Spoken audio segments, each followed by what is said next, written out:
भगवान गणपति, लक्ष्मी और रुद्र तीनों एक ही पर्याय हैं। यह अलग बात है कि हम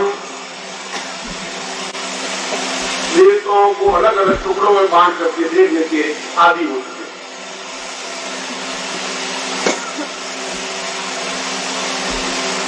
जो हमारे जीवन में सुख देने वाले हैं, और इससे भी बड़ी बात कि हमारे जीवन के अभाव, कष्ट और बाधाओं को दूर करने वाले हैं। लेना तो सार्थक होता है जब कुछ समस्याओं का निपटारा हो।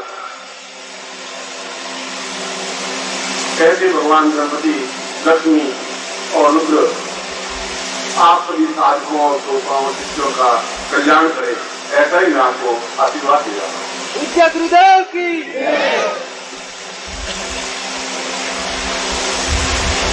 कल मैंने अपने प्रवचन में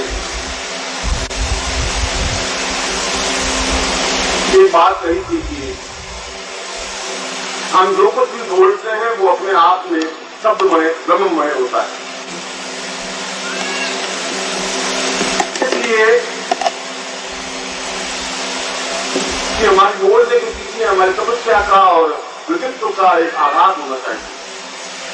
यदि हमारे पास तपस्या का अंत नहीं है, साधना का अंत नहीं है, और साधना और तपस्या और सिद्धियां उम्र के साथ साथ नहीं मिलती, अनुभव के साथ मिलती।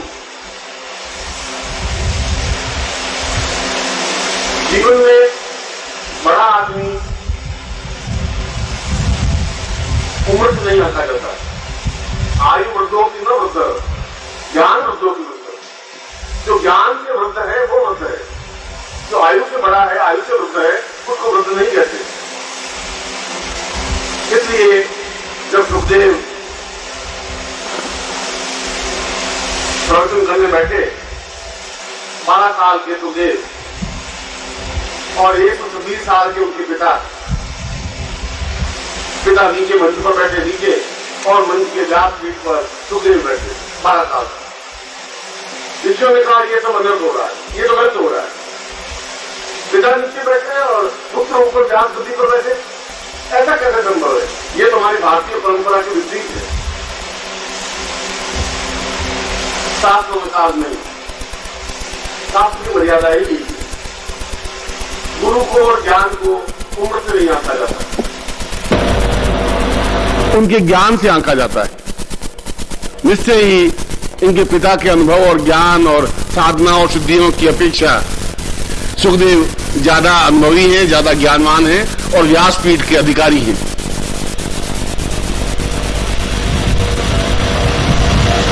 इसलिए जीवन के किसी भी क्षण में ज्ञान की प्राप्ति हो सकती है, अनुभव की प्राप्ति हो सकती है, साधना की प्राप्ति हो सकती है। और कल मैंने यही बात कही थी कि साबर मंत्रों के माध्यम से भी और मंत्रों के माध्यम से भी, यदि उस मंत्र के पीछे तपस्या का भाव हो, यदि वो मंत्र बिल्कुल प्रामाणिक हो और वह मंत्र सही व्यक्तित्व से प्राप्त हो, दोनों बातें जरूरी हैं। एक म्लेच्छ के घर से अन्न मिला हुआ भी अन्न अपने आप में दूषित होता है। एक ब्राह्मण, गरीब निर्धन ब्राह्मण के घर से मिला हुआ अन्न भी अपने आप में पवित्र और दिव्य होता है। रुपया तो एक जैसा ही होता है। कसाई के पास से दक्षिणा 5 रुपए मिलना और गरीब आदमी के पास से 8 आने मिलना, 8 आने ज्यादा मूल्यवान है, ज्यादा महत्वपूर्ण है, क्योंकि उसके पीछे उसकी पवित्रता का भाव है। हम गुरु को किस रूप में आंकते हैं, हमारे अंदर कितनी पवित्रता का भाव है, कितनी श्रद्धा का भाव है, कितनी चेतना का भाव है, उससे हम उसको आंक सकते हैं। हमारे आंकने के लिए कोई पैमाना नहीं है, कोई बुद्धि नहीं है। बुद्धि के माध्यम से तो आप ज्ञान को आंक ही नहीं सकते और पूरा जीवन बीत जाएगा। और अगर जीवन बीत गया तो फिर जीवन का एक बहुत बड़ा मूल्यवान हिस्सा आपके हाथ से निकल जाएगा। मिलेगा कुछ नहीं, मिलेगा भी कुछ नहीं। और यदि इसी को आप जीवन कह देंगे तो आपकी परिभाषा जीवन की अलग है। प्रत्येक व्यक्ति के जीवन की परिभाषाएं अलग अलग होती हैं, सोचने का तरीका अलग अलग होता है, कहने का भाव तो एक ही होता है। जब बुद्ध प्रवचन समाप्त कर चुके और समाप्त करने के बाद कहा कि अब आगे का 1 घंटा आपके लिए बड़ा शुभ है, जाओ और अपना काम करो, सिद्धि प्राप्त होगी। और श्रोताओं में एक बनिया भी बैठा था, उन्होंने सोचा कि बुद्ध ने बिल्कुल सही टाइम कहा है, अब बिल्कुल डंडी मारने का टाइम बिल्कुल सही आ गया है, ये 1 घंटा उनका सिद्धि मिल जाएगी, तुम्हें सफलता मिल जाएगी। वो सीधा गया और शेयर मार्केट में जाकर के भावता ऊंचे नीचे कर करा करके और आ गए। एक वेश्या भी सुन रही थी, वेश्या ने सोचा कि बुद्ध ने बिल्कुल सही कहा है कि अब जाते ही ग्राहक मिल जाएगा, कहा है सिद्धि मिल जाएगी, पैसा मिल जाएगा। वो सीधी कर गई, बीच में रुकी नहीं, गई और 1-2 ग्राहक मिल ही गए। उसने कहा बुद्ध बड़े ज्ञानीवान, कितना बिल्कुल सही प्रामाणिक बात कही। एक ज्ञानी बैठा था, उन्होंने सोचा कि बिल्कुल सही समय साधना करने का, समाधि लगाने का, और उसी समय समाधि में लीन हो गए। बात तो एक व्यक्ति ने एक ही बार कही थी, समझने के भाव अलग अलग हैं। मैं कहूंगा तो एक ही बात, आप में से प्रत्येक अलग अलग रूप में समझेगा।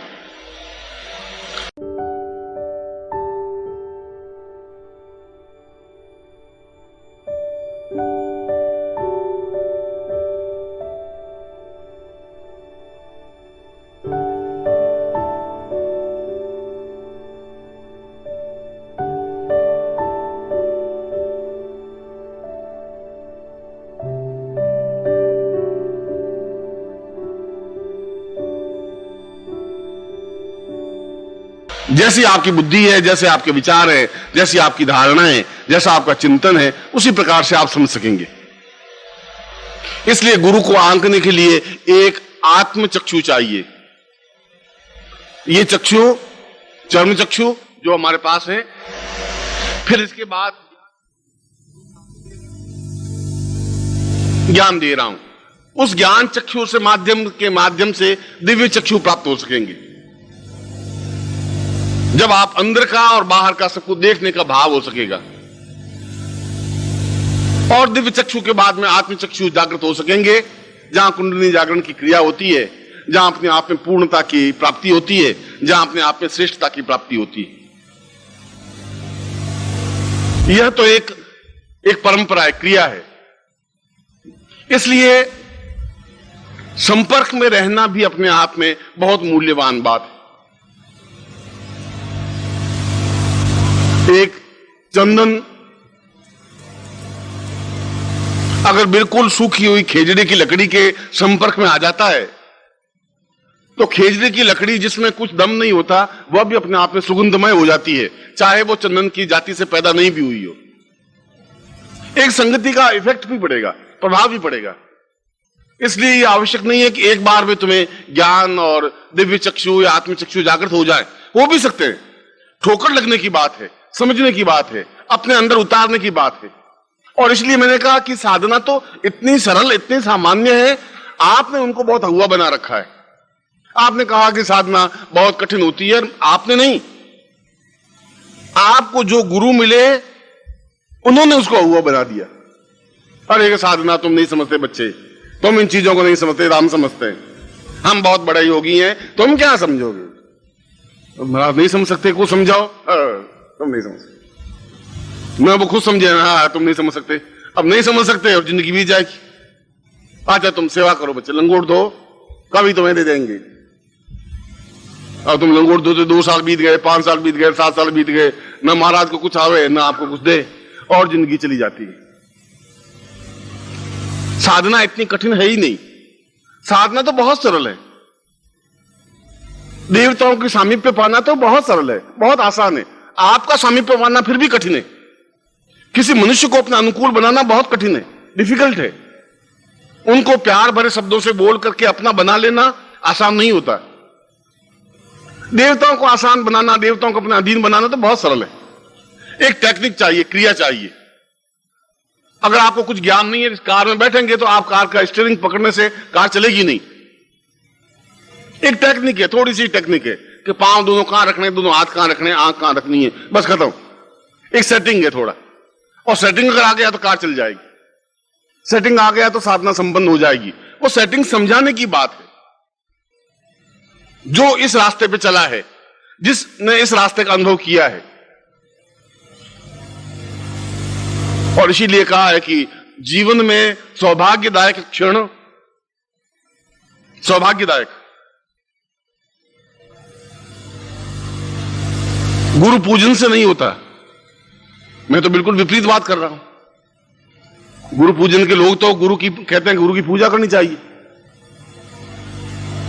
और गुरु को चंदन लगाना चाहिए, और गुरु के अक्षत लगाना चाहिए, पुष्पों का हार पहनाना चाहिए, जरूरी है। मगर इससे भी ज्यादा जरूरी है कि गुरु के हृदय में उतर जाने की क्रिया होनी चाहिए। उनके होठों पर तुम्हारा नाम आ जाए, कुछ ऐसी तुम में साधना हो, कुछ ऐसा चिंतन हो। क्योंकि गुरु तो एक है, आप तो लाखों हैं, हजारों हैं, और एक व्यक्ति को हजारों के नाम होठों पे नहीं अंकित हो सकते। और फिर ये सौभाग्यदायक क्षण होता है कि गुरु मिले, और गुरु मिलना और गुरु के होठों पर अपना नाम अंकित करना बहुत कठिन काम है, इतना आसान सरल नहीं है। इसलिए सरल नहीं है कि मरा हुआ गुरु तो बहुत आसान होता है, सुखदायक होता है, वो तकलीफदायक होता ही नहीं, क्योंकि वो बोल नहीं सकता बेचारा। उनका चित्र लगा दिया, अगरबत्ती धूप दीप लगा दिया, जय गुरुदेव दयानिधि दीन हितकारी, सुबह और आरती कर दी, दीन हितकारी शाम को कर दी। अब वो मूर्ति बोलेगी नहीं, आप खुश कि गुरु जी की आरती कर दी। इसलिए उस श्लोक में यह कहा गया है कि अत्यंत सौभाग्य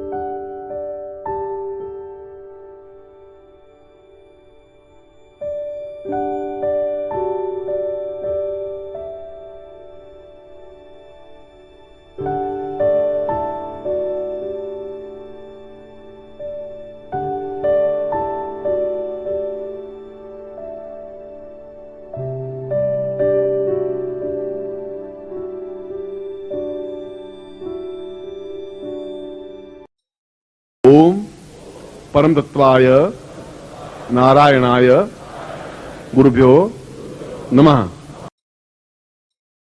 ओम ह्रीं मम प्राण देह रोम प्रतिरोम चैतन्य जाग्रय ह्रीं ओम नमः। ओम भूर्भुवः स्वः तत्सवितुर्वरेण्यं भर्गो देवस्य धीमहि धियो यो नः प्रचोदयात्।